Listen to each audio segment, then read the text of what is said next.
ഇത് ഈ കാണുന്ന രണ്ട് പേരും പഠിച്ച കള്ളന്മാരാണ്. എന്താ കാര്യം എന്നല്ലേ, ഇൻട്രോ കണ്ടിട്ട് വാ പറയാം.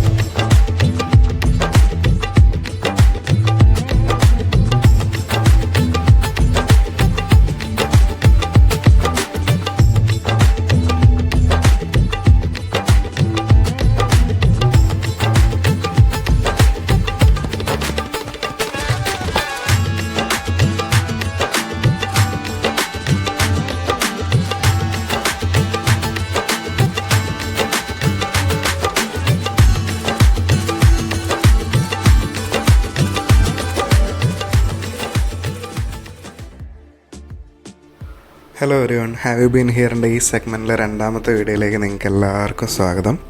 രാത്രി ആയപ്പോഴത്തേക്കും ഞാൻ സ്വിഗ്ഗി വഴി ഒരു ബർഗർ ഓർഡർ ചെയ്ത് കഴിച്ചു. ഇപ്പോൾ സ്വിഗ്ഗിയും സൊമാറ്റോയും മീൽസ് ഓൺ വീൽസും എല്ലാം ട്രെയിനിൽ അവൈലബിൾ ആണ്. അതുകൊണ്ട് തന്നെ IRCTCയുടെ ട്രെയിനിലെ കാറ്ററിങ്ങിന് ഒരു ഇച്ചിരി കോട്ടം തട്ടിയിട്ടുണ്ട്. ഇപ്പം നിങ്ങൾ നേരത്തെ കണ്ട ആ പുള്ളിയില്ലേ, ആ കാറ്ററിങ്ങിൻ്റെ പുള്ളി ശരിക്കും 80 രൂപ വിലയുള്ള ഒരു എഗ് ബിരിയാണി 120 രൂപയ്ക്കാണ് അവിടെ വിൽക്കുന്നത്. അതേപോലെ ആ ടി ഓൺലൈൻ ടിക്കറ്റ് ആയിട്ട് കൂടി ഒരാളുടെ ID കാർഡ് പോരാ, ആ ടിക്കറ്റിൻ്റെ പ്രിൻ്റ് ഔട്ടോ എന്തോ വേണമെന്ന് പറഞ്ഞൊരു പാവം മനുഷ്യനെ അവിടെ ഇട്ട് കഷ്ടപ്പെടുത്തുന്നുണ്ടായി. അപ്പോൾ ഈ കാണുന്ന റെയിൽ വൺ എന്ന് പറയുന്ന ആപ്പ് നിങ്ങൾ ഡൗൺലോഡ് ചെയ്യുകയാണെങ്കിൽ റെയിൽ മദത്ത് എന്ന് പറയുന്നൊരു ഓപ്ഷൻ ഉണ്ട്. നിങ്ങൾക്ക് ട്രെയിനിൽ വെച്ച് എന്ത് കംപ്ലയിൻ്റ് ഉണ്ടെങ്കിലും ഇതിൽ നിങ്ങൾക്ക് രജിസ്റ്റർ ചെയ്യാവുന്നതാണ്. ഈ 139 എന്ന് പറയുന്ന നമ്പറിൽ വിളിച്ച് നിങ്ങൾക്ക് കംപ്ലയിൻറ്റ്സ് രജിസ്റ്റർ ചെയ്യാം. റെയിൽ വൺ എന്ന് പറയുന്നത് IRCTC ഏറ്റവും പുതിയതായിട്ട് പുറത്തിറക്കിയ ആപ്പാണ്. നിങ്ങൾക്ക് ട്രെയിൻ ടിക്കറ്റ് ബുക്ക് ചെയ്യാനും ട്രാക്ക് ചെയ്യാനും ഒക്കെ ഇതുവഴി നിങ്ങൾക്ക് എളുപ്പമാകും. അപ്പോൾ ഞാൻ ഈ മംഗള ലക്ഷദ്വീപ് എക്സ്പ്രസ്സിൽ കയറിയിട്ട് ഇത് 2ാമത്തെ ദിവസമാണ്. ഇന്ന് ഉച്ചയ്ക്ക് ഞാൻ ഡൽഹി എത്തും.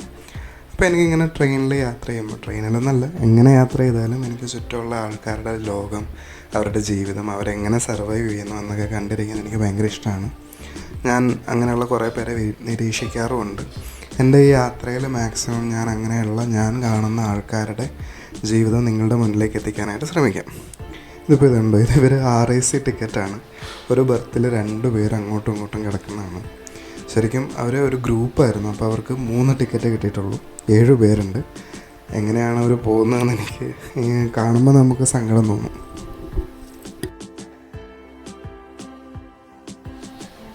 അങ്ങനെ കൃഷിപ്പാടങ്ങളും ചെറിയ ചെറിയ വെയർഹൗസും ഫാക്ടറികളും ഒക്കെ കടന്ന് ഞാൻ മധ്യപ്രദേശാണ് ഇപ്പം ട്രാവൽ ചെയ്തുകൊണ്ടിരിക്കുന്നത്. ഈ ട്രെയിൻ ഇപ്പോൾ ഓടുന്ന മധ്യപ്രദേശിൽ കൂടിയാണ്.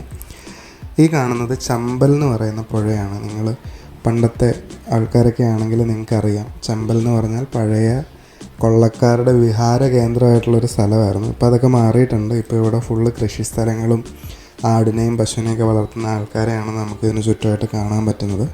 പണ്ട് ചമ്പൽ റാണി എന്ന് പറയുന്ന ഡക്കോയിട്ടും അവരുടെ സംഘത്തിലുള്ളവരും ഇവിടെ ട്രെയിൻ ഓടുമ്പോൾ അതിനടുത്തോടെ സ്പീഡിൽ കുതിരയിൽ വന്ന് ഇത് കൊള്ളയടിച്ച് പോകാറുണ്ടായിരുന്നു എന്നാണ് പറയപ്പെടുന്നത്. അന്ന് ഇവിടെ എത്തുമ്പോഴത്തേക്കും ട്രെയിൻ വളരെ സ്പീഡിൽ ഓടിക്കുകയും ട്രെയിനിൻ്റെ എല്ലാ ഷട്ടറുകളും ഡോറുകളും അടച്ചിട്ട് വണ്ടി പോവുകയുമായിരുന്നു പതിവെന്നാണ് അന്നത്തെ ആൾക്കാരൊക്കെ പറയുന്നത്. ഇപ്പോൾ തണുപ്പ് കാലം ആയതുകൊണ്ട് തന്നെ ഈ ഭാഗത്തൊക്കെ ആയിട്ട് കടുക്, നിങ്ങളിപ്പോൾ കുറച്ച് മുന്നേ കണ്ട മഞ്ഞ പൂത്ത് നിൽക്കുന്നത് കടുകാണ്. കടുക്, ഉലുവ, കരിമ്പ് ഇതൊക്കെയാണ് ശരിക്കും ഇവിടുത്തെ ഇപ്പോഴത്തെ കൃഷി. ഇല്ലെങ്കിൽ ഗോതമ്പും അരിയും ഒക്കെ കൃഷി ചെയ്യുന്ന പാടങ്ങൾ നമ്മൾ ഈ യാത്ര ചെയ്യുമ്പോൾ കാണാനായിട്ട് സാധിക്കും. ഈ യാത്രയിൽ നമ്മൾ ഓവറോൾ ആസ് ആൻ ഇന്ത്യൻ നമ്മുടെ സിവിക് സെൻസ് എത്രത്തോളം ഇമ്പ്രൂവ് ആവാനുണ്ട്, അല്ലെങ്കിൽ ഞാൻ കാണുന്ന നമ്മൾ സിവിക് സെൻസിൽ ഡൗൺഗ്രേഡ് ആയിട്ട് നിൽക്കുന്ന കാഴ്ചകൾ നിങ്ങളെ കാണിച്ചു തരാനായിട്ട് ശ്രമിക്കും. ചിലതൊക്കെ പത്തറ്റിക്കായിട്ട് നിങ്ങൾക്ക് തോന്നിയേക്കാം. ഇതിപ്പോൾ ആഗ്രയാണ്, താജ്മഹലിൻ്റെ നാടാണ്. ആഗ്ര കൻറ്റോൺമെൻറ്റ് എന്ന് പറയുന്ന പട്ടാള കേന്ദ്രത്തിൻ്റെ റെയിൽവേ സ്റ്റേഷനാണിത്. ഞാനിവിടെ എത്തി. ട്രെയിൻ ഇപ്പോൾ 2 മണിക്കൂർ ലേറ്റായിട്ടാണ് ഓടുന്നത്. പക്ഷേ ഇതിന് ഒരുപാട് സ്ലാക്ക് ടൈം ഉണ്ട്. ഇത് നമ്മൾ ഡൽഹിയിൽ എത്തുമ്പോഴത്തേക്കും കറക്റ്റ് സമയമാകുമ്പോഴത്തേക്കും എത്തുമെന്ന് ഞാൻ പ്രതീക്ഷിക്കുന്നു. അങ്ങനെ ആഗ്രയും മധുരയും ഒക്കെ കടന്ന് ഞാൻ ഡൽഹിനെ ലക്ഷ്യമാക്കി മുന്നോട്ട് പോയിക്കൊണ്ടിരിക്കുവാണ്. ഇതിൽ കുറേ പേര് കയറി ഇറങ്ങുകയൊക്കെ ചെയ്തിട്ടുണ്ട്. ഇപ്പോൾ എൻ്റെ താഴത്തെ ബർത്തിലുള്ള ആൾ, അദ്ദേഹം ഗ്വാളിയർ ആയപ്പോഴത്തേക്കും ആ പട്ടാളക്കാരൻ ഇറങ്ങിപ്പോയി. അതിന് ശേഷം നമ്മൾ ഈ ട്രെയിനിൻ്റെ അവസ്ഥ കാണിച്ച് വെച്ചേക്കുന്നതാണ് ഈ കാണുന്നത്. വേസ്റ്റുകളെല്ലാം അതിന് ഡെസിഗ്നേറ്റഡ് ആയിട്ട് നമുക്ക് കൊണ്ടിടാനുള്ളൊരു സ്ഥലമുണ്ട്. എന്നിരുന്നാലും നമുക്കത് എവിടെയാണോ ഇട്ടിരിക്കുന്നത് അവിടെ ഇട്ടിട്ട് ഈ റെയിൽവേയുടെ ആൾക്കാർ വന്ന് ക്ലീൻ ചെയ്യണം എന്ന് വാശിയുള്ള പോലെയാണ് മിക്ക ആൾക്കാരും പെരുമാറുന്നത്. അതിൽ നോർത്ത് ഇന്ത്യൻ, സൗത്ത് ഇന്ത്യൻ എന്നൊന്നുമില്ല. സൗത്ത് ഇന്ത്യൻസാണ് കുറച്ച് ബെറ്റർ എന്നെനിക്ക് തോന്നുന്നു. ഞാനങ്ങനെ കാറ്റഗറൈസ് ചെയ്ത് പറയുന്നതല്ല. സ്റ്റിൽ നോർത്തിലേക്ക് എത്തുമ്പോഴത്തേക്കും ട്രെയിനിൻ്റെ വൃത്തി, ഈവൻ വാഷ്റൂംസിൻ്റെ വൃത്തി പോലും ഡൗൺഗ്രേഡ് ആവുന്നതായിട്ട് നമുക്ക് ഫീൽ ചെയ്യാൻ സാധിക്കും ഇങ്ങനെ ഒരു യാത്രയിൽ. രാവിലെ ഞാൻ ഇതുവരെ ഒന്നും കഴിച്ചിട്ടില്ല. അപ്പം ഒരു ചായ കൊണ്ടുവന്നപ്പോഴത്തേക്കും ഞാനൊരു ചായ മേടിച്ച് കുടിച്ചു. ഇപ്പോൾ ട്രെയിനിലൊക്കെ ഒരു മിനിമം റേറ്റ് ഇംപ്ലിമെൻ്റ് ആയി വരുന്നുണ്ട്. അതൊരു കണക്കിന് നല്ലതാണ്. ഫോർ എക്സാമ്പിൾ ചായ, കാപ്പി 10 രൂപ, പൊടിക്കാപ്പി ആണെങ്കിൽ 25 രൂപ എന്നൊക്കെ പറയുന്നുണ്ട്. ഈ തമ്പാക്ക് വലിക്കുന്ന പുള്ളി നമ്മുടെ ട്രെയിനിലെ ബർത്ത് അറ്റൻഡൻ്റാണ്. അതായത് നമുക്ക് പുതപ്പും തലേണയൊക്കെ കൊണ്ടുവന്ന പുള്ളിയാണ്. പുള്ളി തക്കം കിട്ടുമ്പോഴെല്ലാം അവിടെ നിന്നിട്ട് ഈ തമ്പാക്ക് വായിലിടുന്നുണ്ട്. കുറേ പേര് ഒരു ബാത്റൂമിൻ്റെ ഒരു ഫുൾ വാഷ് ബേസിൻ തുപ്പി ചുവപ്പിച്ച് വെച്ചിട്ടുണ്ട്. അങ്ങനെ കുറച്ചങ്ങോട്ട് ചെന്നപ്പോഴത്തേക്കും ഈ കാണുന്നത് സർക്കസ് പോലെ ട്രെയിനിൽ കാണിച്ച് കുറച്ച് പൈസ പിരിക്കാനായിട്ട് വരുന്ന കുട്ടികളും ഇവരോടൊപ്പം തന്നെ ഈ കുട്ടിയുടെ അമ്മയുണ്ട്. പക്ഷെ പുള്ളിക്കാരി ഇതിന് നിൽക്കാതെ പുള്ളിക്കാരി അറ്റത്ത് പോയി മാറി നിന്നിട്ട് ഇവരെ കൊണ്ടാണ് ഈ സർക്കസ് ഫുള്ള് കാണിക്കുന്നത്. അത് അങ്ങേയറ്റം തൊട്ട് ഇങ്ങേയറ്റം വരെ അവരാ ഇത് കാണിച്ചു കഴിഞ്ഞ് നമ്മുടെ അടുത്ത് എല്ലാവരുടെ അടുത്തും വന്ന് പൈസ ചോദിക്കും. അങ്ങനെ പൈസ ചോദിക്കുന്നതിൻ്റെ കാഴ്ചയാണത്. ഏകദേശം 10-12 വയസ്സേ ഉണ്ടാവുള്ളൂ ആ കുട്ടിക്ക്. ഡൽഹി അടുക്കുന്തോറും ഇഷ്ടിക കൊണ്ടുള്ള കുഞ്ഞു കുഞ്ഞു വീടുകളും റെയിൽവേ ട്രാക്കിനടുത്ത് തന്നെയായിട്ട് ചേരികൾ പോലെ ആൾക്കാർ താമസിക്കുന്നതും അതിനോടനുബന്ധിച്ച് തന്നെ അതിനടുത്തേക്ക് വേസ്റ്റ് വലിച്ചെറിഞ്ഞ് കൂട്ടമായിട്ടിരിക്കുന്നതൊക്കെ നമുക്ക് കാണാൻ പറ്റും. ഇങ്ങനെ വൃത്തിഹീനമായിട്ടുള്ളൊരു സ്ഥലത്ത് എങ്ങനെയാണ് മനുഷ്യർ ജീവിക്കുന്നതെന്ന് ചിലപ്പം ചിലർക്ക് അത്ഭുതമായിട്ട് തോന്നിയേക്കാം. പക്ഷേ നമ്മുടെ നാട്ടിലെ പോപ്പുലേഷനും ആളുകളുടെ സ്റ്റാൻഡേർഡ് ഓഫ് ലിവിങ്ങിൻ്റെ ഏറ്റവും താഴത്തേക്കിടയിലുള്ള ആൾക്കാർ ജീവിക്കുന്നതും ഇങ്ങനെയാണ് എന്നുള്ളൊരു ഹാർഷ് റിയാലിറ്റിയാണ്. ടണ്ണ് കണക്കിന് വേസ്റ്റുകൾ, പ്ലാസ്റ്റിക്, കടലാസ്, ഫുഡ് വേസ്റ്റുകൾ ഇങ്ങനെ കൂട്ടമായിട്ടിട്ടിരിക്കുന്നത് നമുക്ക് അങ്ങോട്ട് പോകുന്തോറും കാണാനായിട്ട് സാധിക്കും. ഇത് എന്ന് വൃത്തിയാക്കാൻ പറ്റുമെന്നോ ആരെക്കൊണ്ട് വൃത്തിയാക്കാൻ പറ്റുമെന്നോ എത്ര എഫേർട്ട് ഇട്ടാലാണ് ഇത് ക്ലീൻ ആക്കാൻ പറ്റുമെന്നോ നമുക്ക് ചിലപ്പോൾ കണ്ടുപിടിക്കാൻ പോലും പറ്റില്ല. ഇതുകൊണ്ട് തന്നെ ഇപ്പോൾ ഇതിനടുത്ത് ജീവിക്കുന്നവർക്ക് ഇതുകൊണ്ട് തന്നെ ഒരുപാട് ബുദ്ധിമുട്ടുകൾ ഉണ്ടാകുന്നുണ്ടാകും. ഇത് ഫരീദാബാദാണ്. ഞാൻ ഡൽഹി ബ്ലാസ്റ്റിന് ഏകദേശം 10 ദിവസത്തിന് ശേഷമാണ് ഡൽഹിയിലെത്തുന്നത്. ഡൽഹി ബ്ലാസ്റ്റിന് കാരണക്കാരായ കുറച്ച് പേര് ഇവിടെ ഫരീദാബാദ് എന്ന് പറയുന്ന ഔട്ട്സ്കേർട്സ് ഓഫ് ഡൽഹി അല്ലെങ്കിൽ ഹരിയാനയിലെ ഒരു സിറ്റിയാണ് ഫരീദാബാദ്. ആ ഫരീദാബാദിൽ കൊണ്ടുവന്ന് കുറച്ച് നേരം അവിടെ പിടിച്ചിട്ടിരുന്നു. നമ്മൾ എറണാകുളത്ത് കണ്ട പോലെ തന്നെ എല്ലായിടത്തും റെയിൽവേ സ്റ്റേഷൻ്റെ പണി നടക്കുവാണ്. ഞാനിവിടെ കണ്ട കുറച്ച് മുഖങ്ങൾ, കുറച്ച് കുട്ടികൾ ഒക്കെ നിങ്ങളെ ഇവിടെ ജസ്റ്റ് ഷൂട്ട് ചെയ്ത് കാണിക്കാനായിട്ട് ശ്രമിക്കുവാണ്.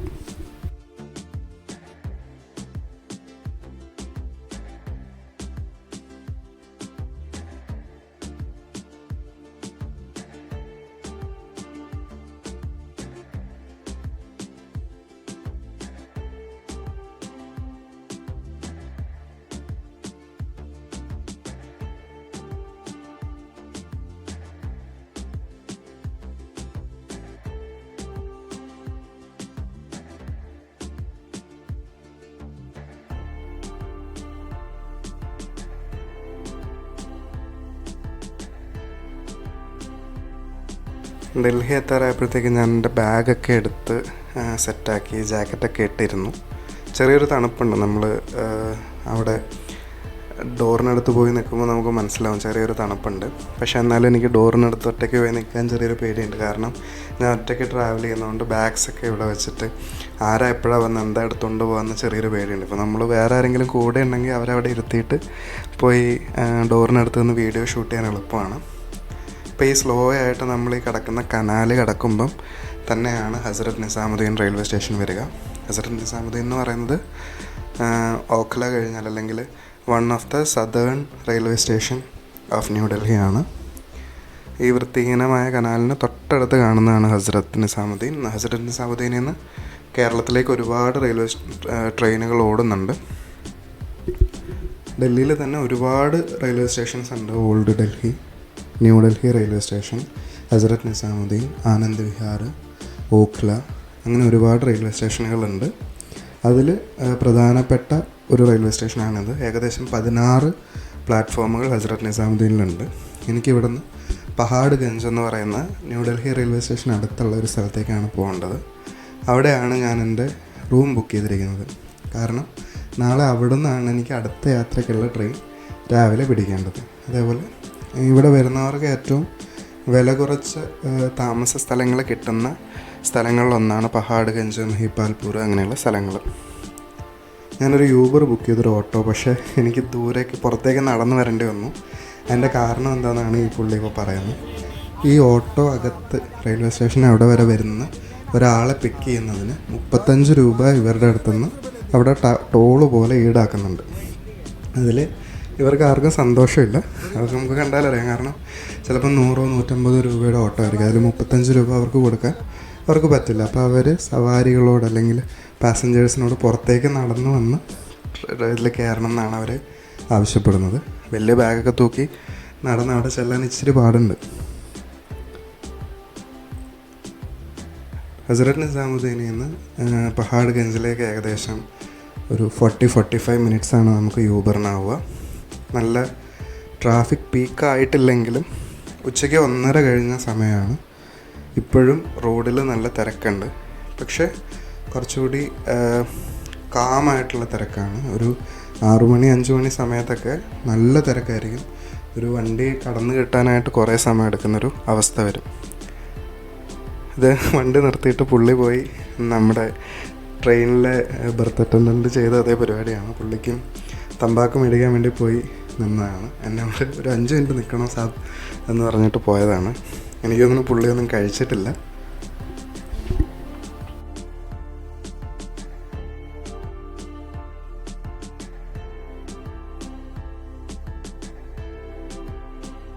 ഇപ്പം നമ്മൾ കടന്നു പോകുന്നത് ഡൽഹിയുടെ തന്നെ സിംഹപ്രധാനമുള്ള കുറച്ച് ഭാഗങ്ങളിലൂടെയാണ്. ഈ കാണുന്ന ഇന്ത്യ ഗേറ്റാണ്. നമ്മൾ രാത്രിയിൽ ഇവിടെ ഇത് കാണാനായിട്ട് വരുന്നുണ്ട്. പാർലമെൻറ്റ്, രാഷ്ട്രപതി ഭവൻ, അതൊക്കെ ഈ ചുറ്റുവട്ടത്താണ്. അത് മുന്നോട്ട് പോകുന്നതോറും നമുക്ക് കാഴ്ചകളിൽ കാണാൻ പറ്റുമോ എന്ന് നമുക്ക് നോക്കാം. ഇനി അടുത്ത വലിയ സ്ഥലം എന്ന് പറയുന്നത് കനോട്ട് പ്ലേസ് ആണ്. ഇത് ബ്രിട്ടീഷുകാർ ഡിസൈൻ ചെയ്ത ഡൽഹിയുടെ ഹാർട്ട് എന്നറിയപ്പെടുന്നൊരു സ്ഥലമാണ്. ഈ വൈറ്റ് ബിൽഡിങ് ഒരു വലിയ റൗണ്ട് സർക്കിളാണ്. അതിനകത്ത് നിറച്ച് ഷോപ്പിംഗ് മാൾസാണ്. ഷാരൂഖ് ഖാൻ ഏറ്റവും ഇഷ്ടപ്പെട്ട ചോക്ലേറ്റ് ഷേക്ക് കിട്ടുന്ന സ്ഥലങ്ങളിലൊന്ന് ഈ കനോട്ട് പ്ലേസിലാണ്. ഷാരൂഖ് ഖാൻ എപ്പോഴും ഗൗരവമായിട്ട് വന്നുകൊണ്ടിരുന്നെന്ന് പറയപ്പെടുന്നു. അദ്ദേഹത്തിൻ്റെ ഇൻ്റർവ്യൂ ഒക്കെ ശ്രദ്ധിക്കുന്നവരാണെങ്കിൽ നിങ്ങൾക്കറിയാം. അദ്ദേഹം ഡൽഹിക്കാരനായിരുന്നു. എപ്പോഴും വന്ന് ഹാങ് ഔട്ട് ചെയ്തിരുന്നൊരു സ്ഥലമാണ് കനോട്ട് പ്ലേസ്. കനോട്ട് പ്ലേസും രാജീവ് ചോക്കും കഴിഞ്ഞ് കഴിഞ്ഞാൽ നമ്മൾ നേരെ പഹാഡ്ഗഞ്ച് എന്ന് പറയുന്ന സ്ഥലത്തേക്ക് എത്തി. ഇത് റെയിൽവേ സ്റ്റേഷൻ, ന്യൂഡൽഹി റെയിൽവേ സ്റ്റേഷന് തൊട്ടടുത്തുള്ള സ്ഥലമാണ്. ഒരുപാട് ഹോട്ടലുകളും പിന്നെ ട്രെയിനിൽ വരുന്ന ടൂറിസ്റ്റുകളും യാത്രക്കാരും ഒക്കെ ഉള്ളതുകൊണ്ട് തന്നെ ഭയങ്കര കൺജസ്റ്റഡ് ആൻഡ് എപ്പോഴും ക്രൗഡഡ് ആയിട്ടുള്ളൊരു സ്ഥലമാണത്. നമ്മുടെ നാട്ടിലേക്ക് അപേക്ഷിച്ച് നോക്കിക്കഴിഞ്ഞാൽ ഫ്രൂട്ട്സിനും വെജിറ്റബിൾസിനും ഒക്കെ ഡൽഹിയിൽ നല്ല വിലക്കുറവാണ്. നമുക്ക് അഫോർഡബിളായിട്ട് ഒരു നേരത്തെ വയറ് നിറയ്ക്കാൻ നമ്മുടെ നാട്ടിലെ എത്രോളം ചിലവ് ചിലപ്പം ഡൽഹിയിൽ നമുക്ക് വേണ്ടി വന്നെന്ന് വരില്ല. ഞാൻ റൂമിൽ വന്ന് ചെക്ക് ഇൻ ചെയ്തു. അപ്പോൾ എൻ്റെ ബോയ് എന്നെ റൂമിലേക്ക് കൊണ്ടുപോവാണ്. ഏകദേശം 10 മിനിറ്റോളം എനിക്ക് വെയിറ്റ് ചെയ്യേണ്ടി വന്നു. കാരണം വലിയൊരു ബൾക്ക് ചെക്ക് ഇൻ മലയാളികളുടെ തന്നെ ഇതിന് മുന്നേ ഇവിടെ ഉണ്ടായിരുന്നു. ഇതാണ് അപ്പോൾ നമ്മൾ ഡൽഹിയിൽ താമസിക്കുന്ന റൂം. ചെറിയൊരു റൂമാണ്. എനിക്കിതിന് 900 രൂപയാണ് ശരിക്കും ആയത്. 1300 ആ ഒരു റേഞ്ചാണ് ആവറേജ് ഇതിൻ്റെ റേറ്റ്. ചെറിയൊരു റൂമാണ്, നോക്കിക്കഴിഞ്ഞാൽ മനസ്സിലാവും. പക്ഷേ ഞാൻ ഒറ്റയ്ക്കാണല്ലോ, അപ്പോൾ ഇത് മതി. ചൂടുവെള്ളം ചോദിച്ചു കഴിഞ്ഞാൽ ബക്കറ്റിൽ കൊണ്ടു തരും എന്നാണ് പറഞ്ഞിരിക്കുന്നത്. നമുക്ക് വാഷ്റൂം കാണാം. ഇച്ചിരി പഴയ ഹോട്ടലാണ്. ഹരി പ്യൂർക്കോ എന്നാണ് എൻ്റെ പേര്. ഇത് പഹാഡ്ഗഞ്ചിലാണ്. പക്ഷേ അത്യാവശ്യം നീറ്റ് ആൻഡ് ക്ലീൻ ആണ്. ആവശ്യത്തിന് അമ്യൂണിറ്റീസ് ഒക്കെ ഉണ്ട്. ഇതൊക്കെ ഉപയോഗിച്ച് കഴിഞ്ഞാൽ നല്ല അസുഖം വരും എനിക്കറിയാൻ പാടില്ല. പക്ഷെ എന്നാലും കുഴപ്പമില്ല. നല്ലൊരു റൂമായിട്ട് എനിക്ക് തോന്നി. ഈ ഒരു പ്രൈസ് റേഞ്ചിന് വേർത്താണ്. അതേപോലെ നാളെ രാവിലെ 5 മണിയാകുമ്പോൾ ഞാൻ ഇറങ്ങുള്ളൂ. എന്തായാലും ഒന്ന് ഫ്രഷപ്പ് ആവാം. അങ്ങനെ ഞാൻ കുളിച്ച് ഫ്രഷായി ഫുഡ് കഴിച്ചു. ശരിക്കും കണ്ടിന്യൂസ്ലി വീഡിയോ ഇടാത്തത് ഞാൻ ട്രാവൽ കഴിഞ്ഞ് വന്ന് എനിക്ക് കുറച്ച് നാൾ വയ്യാതിരുന്നതുകൊണ്ടാണ്. ഇനി റെഗുലർലി വീഡിയോ ഇടാനായിട്ട് ഞാൻ ശ്രമിക്കാം. അപ്പം എല്ലാവരും please subscribe, like and share this video. Have you been here?